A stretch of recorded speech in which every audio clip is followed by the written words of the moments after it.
Hello everyone, welcome back to our YouTube channel survival of the fittest. आज हम discuss करेंगे last जो भी बचे हुए क्वेश्चंस हैं। इकोलॉजी और इवोल्यूशन के कुछ क्वेश्चंस बच गए थे एमपीबीएससी असिस्टेंट प्रोफेसर जूलॉजी के पेपर से। तो इसमें एक टॉपिक वाइज हमने सारे क्वेश्चंस ऑलरेडी डिस्कस कर लिए हैं। कुछ क्वेश्चंस जो रिमेनिंग हैं अभी बचे हुए हैं उनको आज हम डिस्कस करेंगे, उसके बाद ये पेपर पूरा फिनिश हो जाएगा। तो इसमें नेक्स्ट सीरीज हम किस चीज की लेके आए, इसके लिए आप मुझे कमेंट सेक्शन में बता सकते हैं कि नेक्स्ट नेक्स्ट सीरीज आप किससे रिलेटेड चाहिए आपको। तो इसमें स्टार्ट करते हैं। काफी कुछ इंटरेस्टिंग क्वेश्चंस हैं, तो आप वीडियो को एंड तक जरूर बने रहिएगा। इसमें इवोल्यूशन के भी काफी इंटरेस्टिंग क्वेश्चंस है और इकोलॉजी के भी काफी इंटरेस्टिंग है। तो स्टार्ट करते हैं फर्स्ट क्वेश्चन से। फर्स्ट क्वेश्चन है that is Madhya Pradesh comes in which biogeographic zone of India? So India is basically divided into 10 major biogeographical zone and regions. So here in which 10 biogeographical region, first is the trans Himalaya, जिसके अंदर जम्मू कश्मीर और ऊपर वाला जो भी part है श्रीनगर जम्मू कश्मीर, तो ये वाला पार्ट वहां पे आ जाता है। सेकंड है इसमें हिमालय, तो इसके अंदर आता है सिक्किम और सिक्किम वाला थोड़ा सा पार्ट आता है। इसके अलावा इधर जो उत्तराखंड एंड ये वाले जो पार्ट है वो थोड़े से आ जाते हैं इसमें। और थर्ड है इसमें वेस्टर्न हिमालय,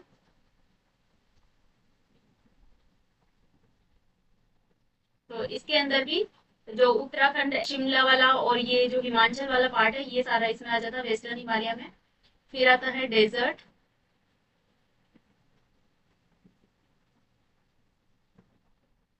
जिसको एरिड रीजन भी बोलते हैं।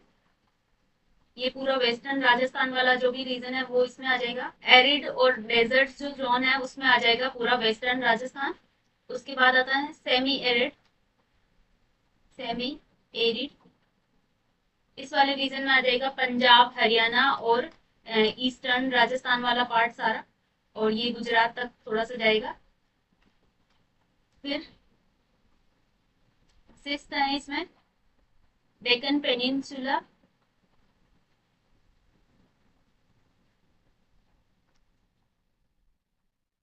फिर सेवेंथ है वेस्टर्न घाट।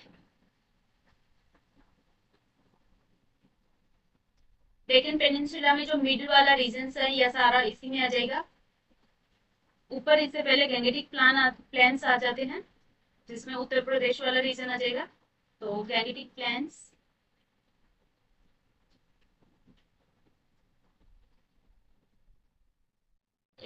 फिर नाइन्थ कोस्टल रीजन, जिसके अंदर इधर ओडिशा वाला ये वाला पार्ट आ जाएगा। मिड वाला जो सारा मेजर जो पार्ट है वो सारा डेक्कन पेनिनसुला के अंदर ही आता है। एंड टेंथ रीजन है हमारा आइलैंड वाला, जिसके अंदर अंडमान एंड निकोबार आइलैंड्स आ जाते हैं। तो इस तरह से 10 मेजर बायोजियोग्राफिक रीजन्स के अंदर इंडिया को डिवाइड किया है। अब आपको क्लियर आइडिया लग गया होगा कि मध्य प्रदेश जो एमपी है वो कौन से बायोजियोग्राफिक रीजन्स में आता है। तो ये आएगा मेनली डेक्कन पेनिनसुला के अंदर, क्योंकि जो मिड वाला रीजन है वो सारा डेक्कन पेनिनसुला बीच वाले पार्ट में ही आता है, जिसमें मध्य प्रदेश भी आ जाएगा, थोड़ा बहुत पार्ट गुजरात का भी आ जाता है और महाराष्ट्र का थोड़ा बहुत पार्ट आ जाता है। इसके अलावा कर्नाटका और आंध्र प्रदेश वाला, इस तरह से ये मिड वाले रीजन्स इसी में आते हैं लेकिन पेनिनसुला में। तो यहाँ पे आंसर हो जाएगा हमारा option number C. Next question is a vulture conservation breeding center was established in year 2001 at which location? So vulture conservation breeding center VCBC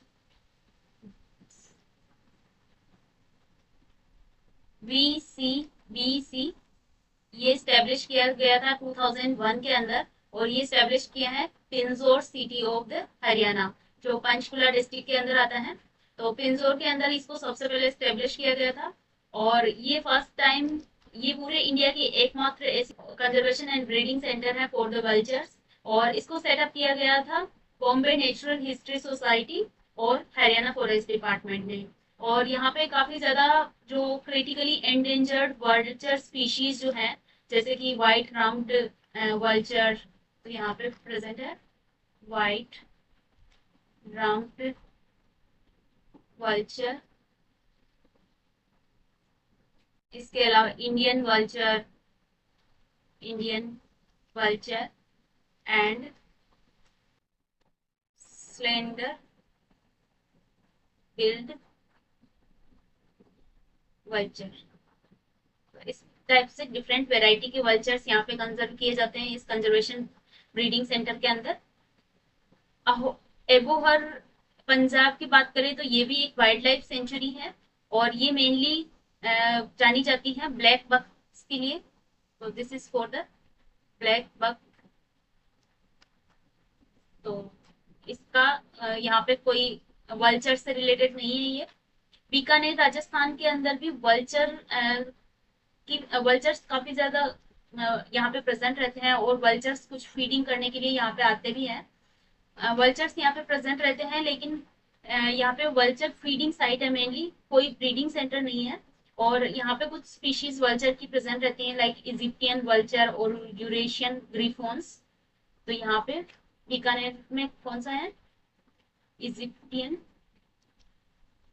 vulture and Eurasian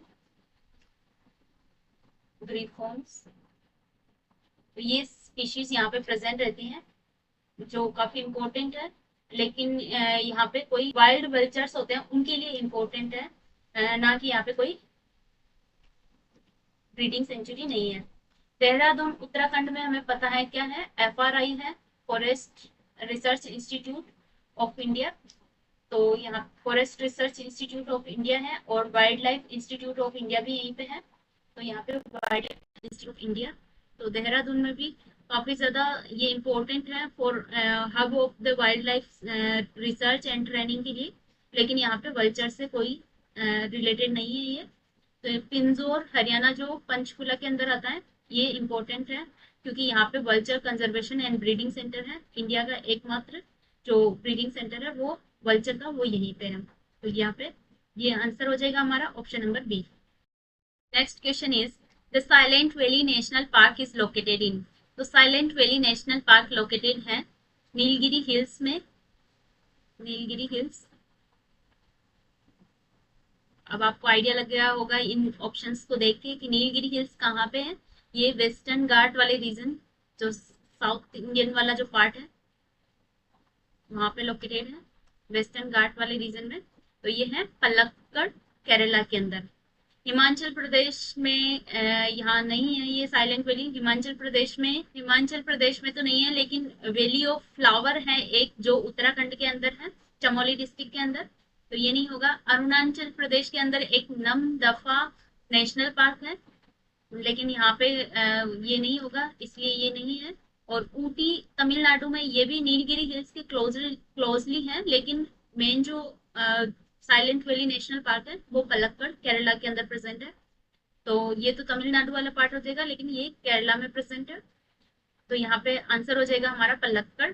और अगर आपने सुना हो तो 1970 और 1980 में इसको साइलेंट वैली को प्रोटेक्ट करने के लिए एक मूवमेंट भी चला था, जिसको सेव साइलेंट वैली मूवमेंट बोला जाता था।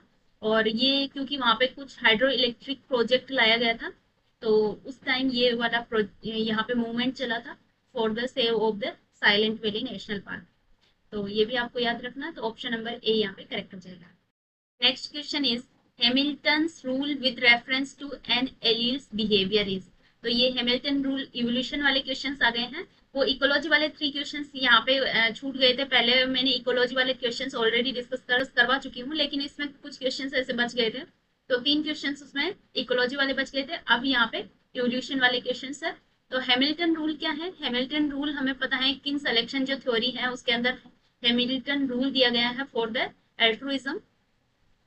तो एल्ट्रुइज्म बिहेवियर के लिए कि जो डोनर है, कुछ यहाँ पे जैसे कोई यहाँ पे एक्ट कर रहा है, कोई अपना रिलेटिव है, वो किसी अपने रिलेटिव्स के लिए एक्ट कर रहा है, तो उसका जो रिलेटेडनेस है और बेनिफिट है वो उसकी कॉस्ट से ज्यादा होती है या कम होती है। तो यहाँ पे आर क्या है? R is the coefficient of relatedness.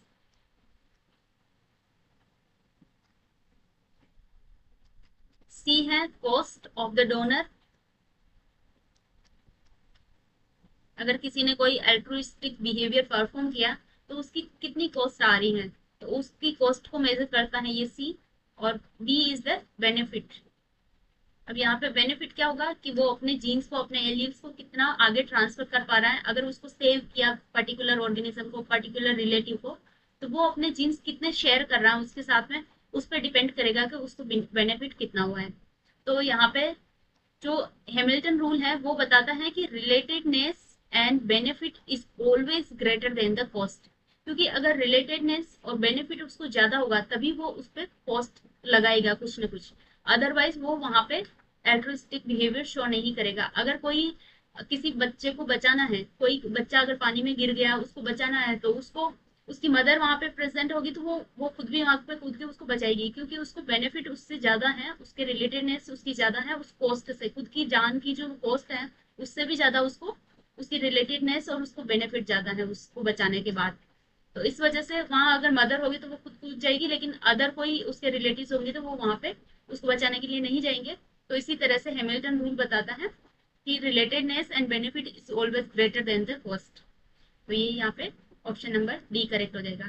तो एल्ट्रुइस्टिक बिहेवियर में आपको बताना है कि किन सिलेक्शन क्या होता है। इसके अलावा आपको रेसिप्रोकल एल्ट्रुइज्म के बारे में भी ध्यान में रखना है कि रेसिप्रोकल एल्ट्रुइज्म जो वेम्पायर बेट होती है उनके अंदर ये प्रेजेंट रहता है, किस तरह से वो ये एल्ट्रुइस्टिक बिहेवियर शो करती है। तो ये काफी इंटरेस्टिंग पार्ट है इसमें, बिहेवियर वाले पार्ट में। तो ये भी आप देखना, क्योंकि इससे रिलेटेड भी क्वेश्चन पूछे जाते हैं। नेक्स्ट क्वेश्चन है position of a structure despite differences in function inherited with और without modification from their common ancestor is called. तो कॉमन एंसेस्टर जहां पे भी आता है उसको हम डाइवर्जेंट इवोल्यूशन का पार्ट मानते हैं, और उसमें कौन से ऑर्गन्स होते हैं, होमोलोगस ऑर्गन, और उसको होमोलॉजी बोला जाता है। तो होमोलॉजी मीन्स जो कॉमन एंसेस्टर से डिराइव्ड हुए हैं लेकिन वो फंक्शनली डिफरेंट हो सकते हैं, या फिर उनमें कुछ ना कुछ मॉडिफिकेशन हो सकता है, लेकिन उनका जो स्ट्रक्चरल एनालॉगी है वो एकदम सेम रहेगी, उनके एंसेस्टर, उनका ओरिजिन है वो सेम रहेगा। तो इसमें अगर होमोलॉजी के एग्जांपल्स देखें तो four limb of the humans, four limb of vertebrate ले लेते हैं इसमें सारे। तो वर्टिब्रेट्स में अगर हम देखें तो बेट, ह्यूमन एंड वेल, इनके फोर लिम्स अलग अलग फंक्शन शो कर रहे हैं। बेट के जो फोर लिम्स हैं वो फ्लाइंग के लिए यूज आ रहे हैं, वेल के वो स्विमिंग के लिए यूज आ रहे हैं, और ह्यूमन बींग्स के लिए कुछ मैनिपुलेशन के लिए, कुछ होल्डिंग के लिए, इस तरह से यूज आ रहे हैं। तो ये सारे इनका फंक्शन डिफरेंट है लेकिन इनका ओरिजिन बिल्कुल सेम है, तो इसको बोला जाता है homology. Option number A correct हो जाएगा। होमोप्लेसी क्या होता है, होमोप्लेसी वो होता है जो कि कोई सिमिलर ट्रेट है अगर, और वो इवॉल्व हो रही है इंडिपेंडेंटली, तो उसको बोला जाता है होमोप्लेसी। तो इसमें similar trait evolve independently, but इसमें कॉमन एंसेस्टर नहीं होता है, तो इस वजह से इसको, तो इसका अगर एग्जाम्पल देखें, ये क्या है, सिमिलर ट्रेट इवॉल्व इंडिपेंडेंटली,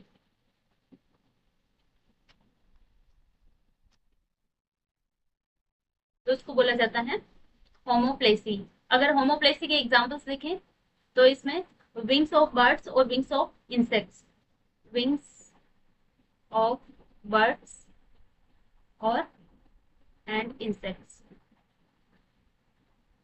तो इसमें विंग्स बर्ड्स के अंदर और इंसेक्ट के अंदर, दोनों के अंदर ही विंग्स फ्लाइंग के लिए यूज आते हैं, लेकिन इनका ओरिजिन बिल्कुल अलग अलग है। ये सेम टाइम में कोई ना कोई ट्रेट है जो इवॉल्व हो गई है इंडिपेंडेंटली। बाकी बर्ड्स काफी ज्यादा हायर वर्टिब्रेट्स हैं, हायर एनिमल्स हैं, हायर कोर्डेट्स हैं, जबकि इंसेक्ट तो नॉन कोर्डेट और इनवर्टिब्रेट्स के अंदर आते हैं। तो इस वजह से यहाँ पे एग्जाम्पल हो जाएगा होमोप्लेसी का। होमोनिमी क्या होता है, होमोनिमी जो टैक्सोनॉमी के अंदर जो दो स्पीशीज, दो डिफरेंट स्पीशीज है, उनका नेम अगर सिमिलर हो तो उसको बोला जाता है होमोनिमी। एंड होमोजाइगस तो एक जेनेटिक टर्म है जिसके अंदर होमोजाइगस मीन्स दो एलील अगर सेम एलील्स हैं, लाइक यहाँ पे डोमिनेंट है दोनों ही, या दोनों ही रेसेसिव है, तो उसको बोला जाता है होमोजाइगस। मीन्स किसी लोकस पे दोनों ही एलील है वो एकदम सिमिलर टाइप के होंगे। इसमें रेसेसिव और डोमिनेंट नहीं होंगे, बल्कि दोनों ही या तो डोमिनेंट होंगे या फिर रेसेसिव होंगे। तो इस तरह से ऑप्शन नंबर ए यहाँ पे हमारा करेक्ट हो जाएगा। Next question, again very interesting question, क्योंकि इसमें कॉन्टिनेंटल ड्रिफ्ट कैसे हुआ, किस तरह से एक पूरा सब कॉन्टिनेंट है वो किस तरह से ड्रिफ्टिंग होकर अलग अलग कॉन्टिनेंट्स बने। तो Pangaea was formed in which time period. तो इसमें पेंजिया एक सिंगल कॉन्टिनेंट था, इसको सुपर कॉन्टिनेंट भी बोला जाता है। तो पहले सबसे पहले 3 टाइप के सुपर कॉन्टिनेंट्स बने। सबसे पहले जो बना वो बना था 1.1 billion year ago, billion year ago. तो ये था, इसको बोला जाता है रोडिनिया। ये अराउंड लगभग है, लगभग 600 मिलियन ईयर एगो। फिर बना पेनोटिया, एंड उसके बाद बना 300 to 175 million year ago, that is Pangaea. तो इस तरह से ये सुपर कॉन्टिनेंट्स थे।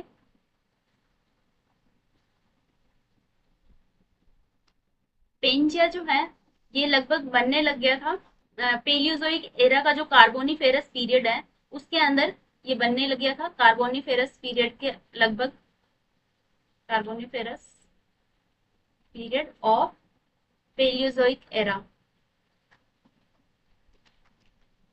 इसके कार्बोनिफेरस पीरियड में ये बनने लग गया था।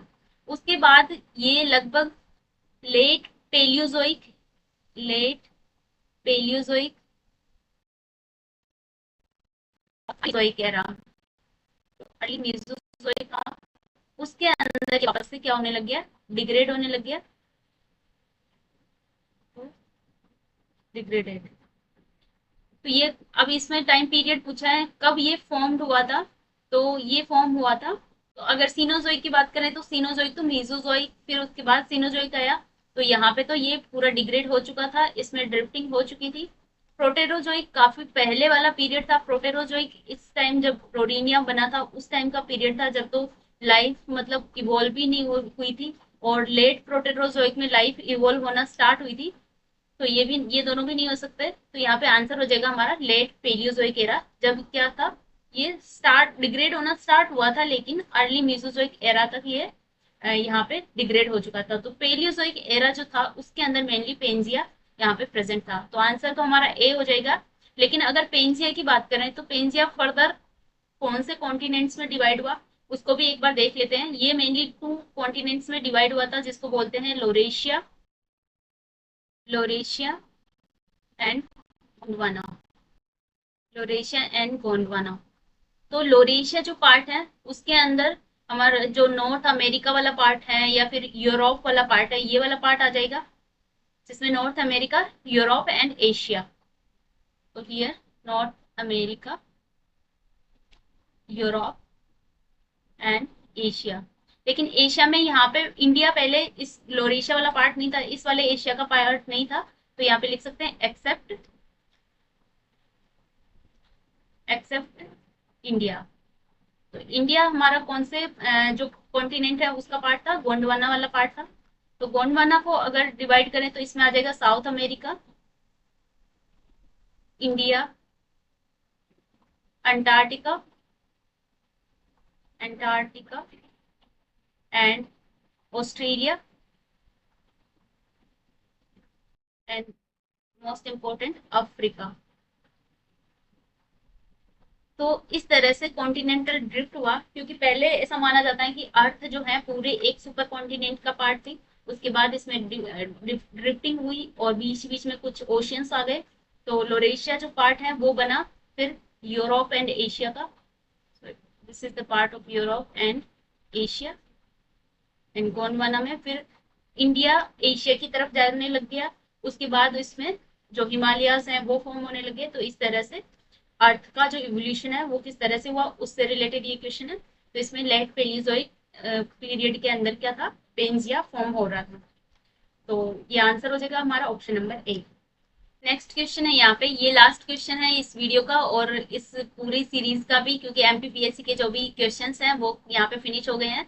अब इस क्वेश्चन के बारे में देखें तो which of the following represent a set of animals showing discontinuous distribution.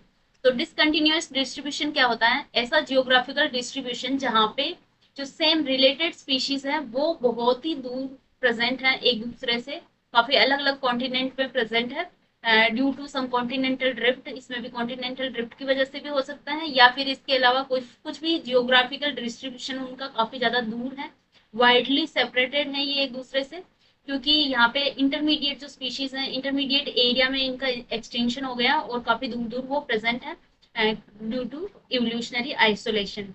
तो ये इवोल्यूशनरी आइसोलेशन जो होता है उसको बोला जाता है डिसकंटिन्यूअस डिस्ट्रीब्यूशन। तो यहाँ पे क्या आएगा?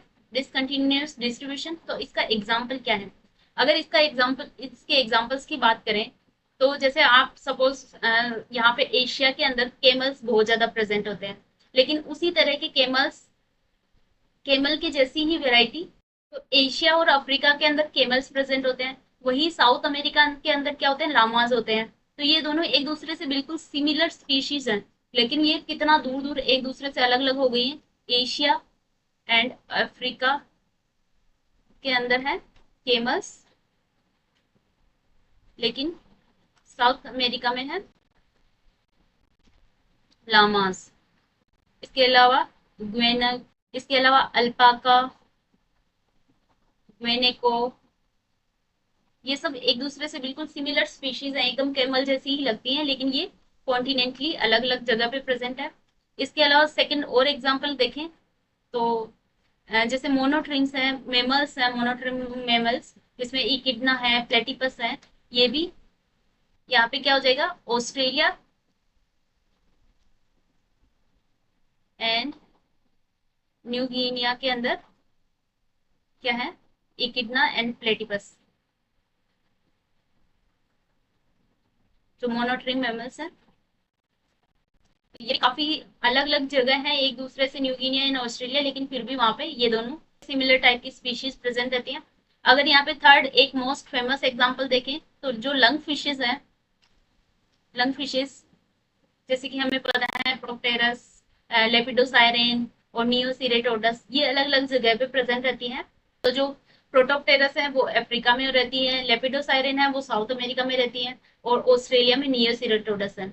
तो इस तरह से लंग फिशेस का एग्जांपल लें तो यहाँ पे प्रोटोप्टेरस अफ्रीका, लेपिडोसाइरेन